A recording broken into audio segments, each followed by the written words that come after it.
Hello everyone, welcome to my YouTube channel. तो आज हम एब्डोमेन का एक और टॉपिक स्टार्ट कर रहे हैं जिसका नाम है रेक्टस शीथ। तो इस टॉपिक में हम रेक्टस शीथ को पढ़ेंगे कि रेक्टस शीथ क्या होती है। The rectus sheath is a long fibrous envelope that encloses the rectus abdominis and pyramidalis if present muscles. तो रेक्टस शीथ हमारे पास क्या है, एक लॉन्ग फाइब्रस एनवलप है जो कि हमारे पास रेक्टस एब्डोमिनस मसल को और पैरामिडालिस मसल इन दोनों को एनक्लोज करती है। अगर पैरामिडालिस मसल प्रेजेंट हो तो इसको एनक्लोज करती है, मतलब ये हर किसी में प्रेजेंट नहीं होता। Thus the sheath has two walls, anterior and posterior। तो ये जो रेक्टस शीथ है ना, इसकी हमारे पास दो वॉल्स होती हैं, एक एंटीरियर वॉल होती है और एक पोस्टीरियर वॉल होती है, मतलब एक आगे की तरफ वॉल होती है और एक पीछे की तरफ वॉल होती है। It also contains the anterior rami of the lower six thoracic nerves and the superior and inferior epigastric vessels and lymph vessels। Rectus sheath के अंदर हमारे पास ये तो दो मसल्स तो होते हैं, उसके साथ हमारे पास एंटीरियर रेमाए होते हैं लोअर सिक्स थोरेसिक नर्व्स के, और सुपीरियर और इन्फीरियर एपिगेस्ट्रिक वेसल्स होती हैं और लिम्फ वेसल्स होती हैं। तो ये सारी चीज़ें रेक्टस शीथ में होती हैं। It is formed mainly by the aponeurosis of the three lateral abdominal muscles, figure 6.17, see also figure 6.10। तो रेक्टस शीथ हमारे पास किस तरह बनती है, तो ये हमारे पास जो लेटरल थ्री एब्डोमिनल मसल्स थे ना, जो एक्सटर्नल ऑब्लिक, इंटरनल ऑब्लिक और ट्रांसवर्स एब्डोमिनस, तो उनकी जो एपोन्यूरोसिस होती है ना, उनसे मिलकर ये बनती है। तो ये हमारे पास रेक्टस शीथ फिगर 6.17 और 6.10 में दिखाई गई है। तो मैं आपको दिखाती हूँ। तो ये हमारे पास फिगर 6.17 है। ये हमारे पास रेक्टस शीथ इन एंटीरियर व्यू दिखाई हुई है ए में, और बी में इन सेजाइटल व्यू दिखाई हुई है। सही है। तो ये देखें, ये सारे हमारे पास रेक्टस शीथ है, ये एंटीरियर व्यू इसका दिखाया हुआ है, और इसमें हमारे पास जो है ना, ये हमारे पास जो रेक्टस मसल है ना, इसको जो एनक्लोज कर रही है, ये वाली ये शीथ है हमारे पास, रेक्टस शीथ। और मैं आपको फिगर 6.10 भी दिखाती हूँ। तो ये हमारे पास फिगर 6.10 है। इसमें आप देखें, ये हमारे पास रेक्टस मसल है ना, और ये पैरामिडालिस मसल है। तो इन दोनों के ऊपर जो है ना, ये ग्रीन कलर की आप देखें, इस तरफ तो हटाई हुई है, तो इन दोनों के ऊपर जो है ना वो रेक्टस शीथ है। ये तीन मसल्स होते हैं ना, जो उनसे मिलकर बनती है, जो एक्सटर्नल ऑब्लिक, इंटरनल ऑब्लिक और ट्रांसवर्स एब्डोमिनस, उनकी जो एपोन्यूरोसिस है ना, उनसे मिलकर बनती है। तो आगे इसकी डिटेल पढ़ते हैं रेक्टस शीथ की। The composition of the walls of the rectus sheath changes at different levels। तो जो walls है ना, एंटीरियर और पोस्टीरियर walls है रेक्टस शीथ की, तो उनकी जो composition है ना, मतलब वो किससे मिलकर बन रही हैं, तो वो उसकी कंपोजिशन है ना डिफरेंट लेवल्स पे चेंज है। सही है। मैं आपको आगे इसकी फिगर दिखाती हूँ। For ease of description the rectus sheath is generally considered at 3 levels, figure 6.18। तो हमें डिस्क्राइब करने में आसानी हो, पढ़ने में आसानी हो, तो रेक्टस शीथ को है ना, जो जनरली हमारे पास 3 लेवल्स पे जो है ना वो पढ़ा जाता है, कंसीडर किया जाता है। तो फिगर 6.18 में ये 3 लेवल्स दिखाए हुए हैं। तो मैं आपको दिखाती हूँ। फिगर 6.18 है, तो इसमें हमारे पास जो है ना transverse sections of the rectus sheath seen at 3 levels. Transverse section दिखाए हुए हैं रेक्टस शीथ के 3 लेवल्स पे दिखाए हुए हैं। एक हमारे पास है अबव द कोस्टल मार्जिन ए में, और बी में क्या है, between the coastal margin and eight the level of the anterior superior iliac spine, और सी में क्या है, below the level of the anterior superior iliac spine and above the pubis. तो ये 3 लेवल्स पे हम जो है ना रेक्टस शीथ को पढ़ते हैं, मतलब कि तो हम कंपोजिशन जो है ना वो रेक्टस शीथ की, एंटीरियर और पोस्टीरियर वॉल की, हम इन 3 लेवल्स पे देखते हैं कि किस तरह चेंज है कंपोजिशन रेक्टस शीथ की। तो पहले हम है ना लेवल्स को मतलब पढ़ते हैं, फिर उसकी पिक्चर देखते हैं, फिर पढ़ते हैं, फिर उसकी पिक्चर देखते हैं। सही है। तो पहले हमारे पास क्या है, अबव द कोस्टल मार्जिन वाला लेवल। तो इसमें हमारे पास जो एंटीरियर वॉल है ना, वो कैसे बनी है। The anterior wall is formed by the aponeurosis of the external oblique. The posterior wall is formed by the thoracic wall, that is the 5th, 6th and 7th coastal cartilages and the intercostal spaces। तो अगर हम coastal margin के level के ऊपर देखें ना, तो coastal margin क्या होती है, हमारे पास जो रिब्स होती हैं, जो थोरेसिक केज होता है ना, उसका जो लोअर बॉर्डर होता है ना, वो कोस्टल मार्जिन होती है। तो इसमें आप देख सकते हैं, इसमें अगर हम दूसरी साइड पे भी इसी सेम चीज़ को कंसीडर करें, मतलब रिब्स वगैरह को, तो हमारे पास जो लोअर बॉर्डर होता है ना हमारे पास थोरेसिक केज का, रिब केज का, उसको हम क्या बोलते हैं, कोस्टल मार्जिन। तो ये इस तरह कोस्टल मार्जिन है ये हमारे पास। तो इस कोस्टल मार्जिन के लेवल के ऊपर, मतलब कि इसके ऊपर हमारे पास एक रेक्टस शीथ का दिखाया हुआ है सारा पार्ट, और जो दूसरा लेवल है ना वो हमारे पास कोस्टल मार्जिन और एंटीरियर सुपीरियर इलियक स्पाइन के लेवल पे है, और ये हमारे पास एंटीरियर सुपीरियर इलियक स्पाइन है। सही है। तो इसके लेवल पे है। और फिर तीसरा है ना जो हमारे पास, वो हमारे पास लेवल है ना जो तो ये हमारे पास फिर प्यूबिस बोन है ना, प्यूबिस बोन के ऊपर और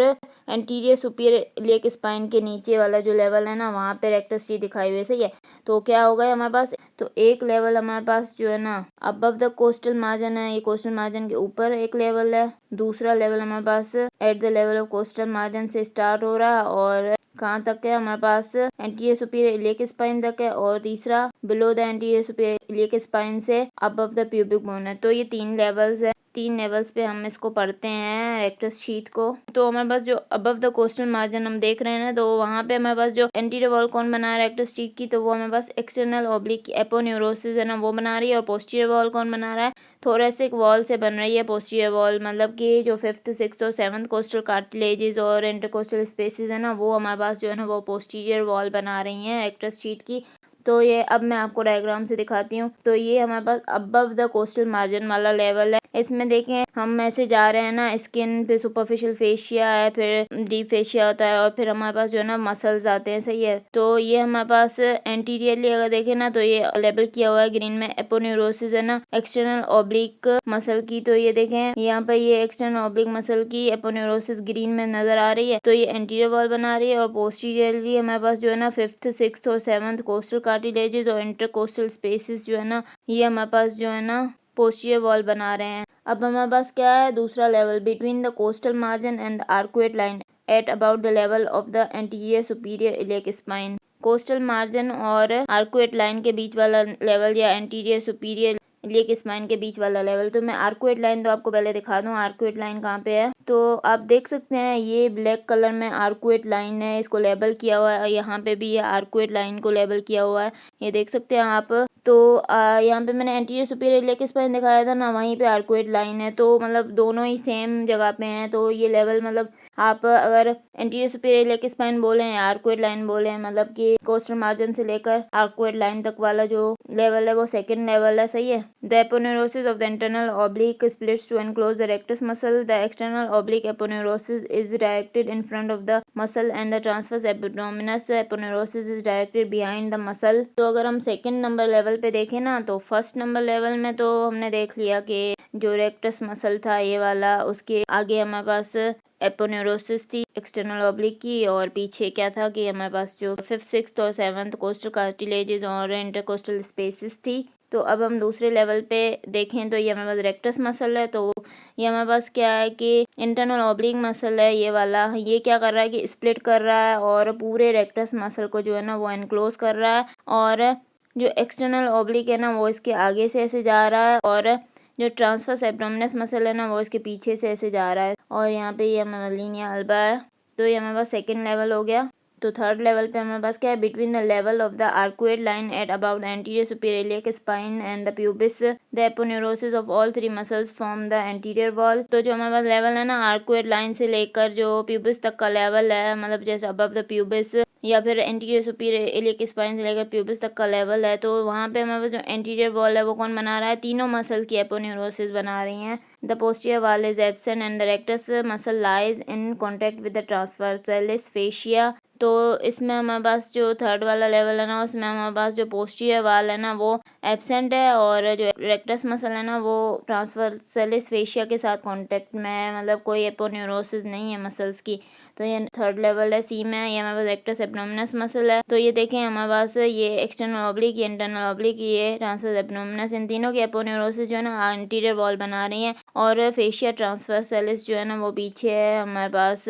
Note that where the aponeurosis forming the posterior wall pass in front of the rectus at the level of anterior superior iliac spine, the posterior wall has a free curved lower border called the arcuate line. See figure 6.10 and 6.17. तो अगर हम देखें ना, जो aponeurosis posterior wall बना रही हैं, जब वो है ना in front of the rectus pass करती है ना at the level of the anterior superior iliac spine, तो वहाँ पे जो है ना पोस्टीरियर वॉल जो है ना उसका एक फ्री कर्व लोअर बॉर्डर होता है, उसको हम आर्कुएट लाइन बोलते हैं। तो मैं आपको आर्कुएट लाइन दिखाती हूँ। ये मेरे पास फिगर 6.17 में ये आर्कुएट लाइन दिखाई हुई है, देख सकते हैं आप। यहाँ पे भी ये आर्कुएट लाइन दिखाई हुई है यहाँ पे। तो ये बनती कैसे मैंने आपको पहले ही बता दिया है। At this site, the inferior epigastric vessels enter the rectus sheath and pass upward to anastomos with the superior epigastric vessel. तो आर्कुड लाइन के लेवल पे क्या होता है कि जो inferior epigastric vessels है ना वो rectus sheath में एंटर करती हैं और ऊपर जाती हैं और एनास्टमोस करती हैं superior epigastric vessels के साथ। तो आप इसी पिक्चर में देखें, ये हमारे पास आर्कुएट लाइन है ना, तो यहाँ से ये नीचे से हमारे पास देखें ये जा रही हैं इन्फीरियर एपिगैस्ट्रिक आर्टरी और ऊपर से यहाँ पे हमारे पास सुपीरियर एपिगैस्ट्रिक वेसल्स हैं, तो ये एनास्टमोसिस बना रही हैं। ये देखें एनास्टमोसिस बन रही है बीच में। The rectus sheath is separated from its fellow on the opposite side by a fibrous band called the Linnaea alba. तो जो हमारे पास रेक्टस शीथ है ना वो हमारे पास जो उसका फेलो है ना, मतलब दूसरी साइड पे अपोजिट साइड पे, उससे कैसे सेपरेट है, वो उससे फाइब्रस बैंड से सेपरेट है जिसको हम लीनिया अल्बा बोलते हैं। तो मैं आपको लीनिया अल्बा बहुत बार दिखा चुकी हूँ कि क्या होता है। फाइब्रस बैंड होता है सेंटर में जो कि रेक्टस शीथ को भी सेपरेट कर रहा है, रेक्टस एब्डोमिनल मसल को भी सेपरेट कर रहा है। This extends from the xiphoid process down to the symphysis pubis and is formed by the fusion of the aponeurosis of the lateral muscles of the two sides. तो ये हमारा Linnaea alba कहाँ से कहाँ तक एक्सटेंड करता है, ज़िफॉइड process से लेकर ये सिम्फाइसिस प्यूबिस तक एक्सटेंड करता है। और ये हमारे पास कैसे बनता है, जो हमारे पास लेटरल मसल्स होते हैं ना दोनों साइड्स के, ये जब हमारे पास इनके एपोन्यूरोसिस फ्यूज होते हैं ना तो ये लीनिया अल्बा बनता है हमारे पास। It is wider above the umbilicus and narrows down below the umbilicus to be attached to the symphysis pubis। ये हमारे पास लीनिया अल्बा वाइडर होता है अम्बलाइकस के ऊपर, और जब ये नीचे आता है ना बिलो द अम्बलाइकस तो ये नैरो हो जाता है ताकि वो सिम्फाइसिस प्यूबिस के साथ अटैच हो सके। तो मैं आपको लीनिया अल्बा दिखाई देती हूँ। तो ये देखें हमारे पास ये लीनिया अल्बा है, ये रिफाइड प्रोसेस से लेकर सिम्फाइसिस प्यूबिस तक रन कर रहा है, एक्सटेंड कर रहा है। और ये ऊपर से हमारे पास जो है ना वो थोड़ा ब्रॉड वाइड होता है और नीचे आके ये नैरो हो रहा है और सिम्फाइसिस प्यूबिस पे अटैच हो रहा है। The posterior wall of the rectus sheath is not attached to the rectus abdominis muscle. However, the anterior wall is firmly attached to it by the muscles tendinous intersections। तो जो हमारे पास posterior wall है ना rectus sheath की, वो हमारे पास जो rectus abdominis muscle है ना उसके साथ अटैच नहीं होती, लेकिन हमारे पास जो एंटीरियर वॉल है ना रेक्टस शीथ की वो हमारे पास फर्मली अटैच होती है रेक्टस एब्डोमिनस मसल के साथ। कैसे अटैच होती है, जो मसल में टेंडिनस इंटरसेक्शंस होते हैं ना उसके ज़रिए जो है ना वो फर्मली अटैच होती है, टाइटली अटैच होती है। तो इस पिक्चर में आप ये चीज़ देख सकते हैं। तो ये देखें हमारे पास जो ये टेंडिनस इंटरसेक्शन लेबल किए हैं ब्लैक कलर में, ये जो है ना वो रेक्टस शीथ के एंटीरियर वॉल को अटैच कर रहे हैं रेक्टस एब्डोमिनस मसल के साथ। लेकिन पोस्टीरियर वॉल अटैच करने के लिए हमारे पास ऐसी कोई चीज़ नहीं है, वो अटैच नहीं होती रेक्टस एब्डोमिनस मसल के साथ। आई होप कि आपको ये टॉपिक समझ में आ गया होगा रेक्टस शीथ। अगर आपको मेरा लेक्चर पसंद आया तो प्लीज़ मेरे चैनल को सब्सक्राइब करें, लाइक करें और बेल आइकन को प्रेस करें। Thank you.